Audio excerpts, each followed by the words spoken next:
Number 4 سورۃ النساء آیت نمبر 137 تفسیر ان الذین آمنوا، اور وہ لوگ جو ایمان لائے، ثم کفروا، پھر انہوں نے کفر کیا، ثم آمنوا، پھر ایمان لائے، ثم کفروا، پھر کفر کیا، ثم ازدادوا کفرا، پھر ان کا کفر بڑھتا ہی چلا گیا۔ ایک بار ایمان لائے، ایک بار کفر کیا، پھر دوبارہ ایمان، دوبارہ کفر کیا، اور دوسری مرتبہ کے بعد تیسری مرتبہ میں ان کا کفر بڑھتا ہی چلا گیا۔ کون لوگ ہیں؟ بعض حضرات کا خیال یہ ہے کہ یہودی ہیں۔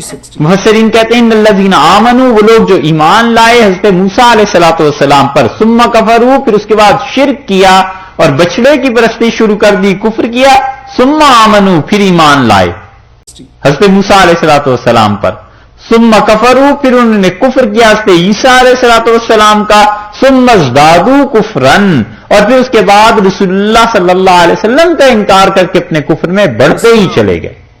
اور بعض مفسرین جنہوں نے اس کو ترجیح دی ہے، اکثر نے، وہ کہتے ہیں یہ اس انسان کا حال ہے جس کو قرار نہیں ہے ایمان پہ، کبھی کفر کرتا ہے، کبھی مومن ہو جاتا ہے، کبھی صحیح کبھی غلط، یقین کی کیفیت ہی نہیں اس کی۔ تو اللہ نے فرمایا ہے کہ ایسے منافق جو ایمان لائیں پھر کفر کریں، پھر ایمان لائیں پھر کفر کریں، یہ کوئی کھیل تھوڑا ہی ہے۔ ثم ازدادوا کفرا، پھر ان کا کفر کیا ہوا؟ بڑھتے ہیں انکار میں۔ لم یکن اللہ ایسا نہیں ہے لیغفر لہم کہ انہیں بخش دے، ولا اور نہ ہی لیہدیہم سبیلا ان کو خدا کوئی راہ دکھائے۔ ظاہر میں مسلمان ہو جاتے ہیں اور دل پھر بھی بھٹکتا رہتا ہے، تو اگر آخر کو بغیر یقین کے مر گئے تو یہ کافر ہی تو ہے، کوئی بخشش نہیں ہے۔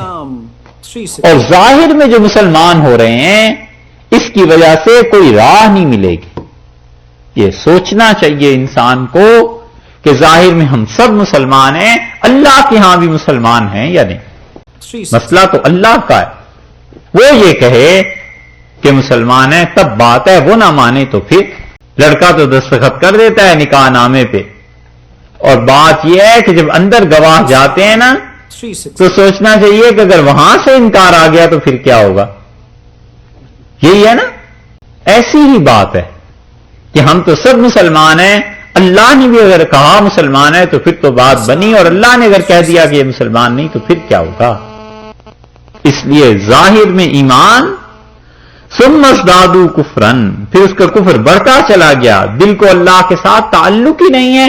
لم یکن اللہ لیغفر لہم، اللہ ایسا ہرگز نہیں ہے کہ ان کو معاف کر دے، بخشے گا ہرگز سبیلا، اور نہ ہی ان کو ہرگز کوئی راہ دے گا۔ یہ جو لام آپ اس میں پڑھ رہے ہیں نا، لیغفر لہم لیہدیہم، یہ تاکید کے لیے ہے کہ بالکل بخشے گا نہیں، بالکل معاف نہیں کرے گا، اور نہ ہی اسے کوئی راہ دکھائے۔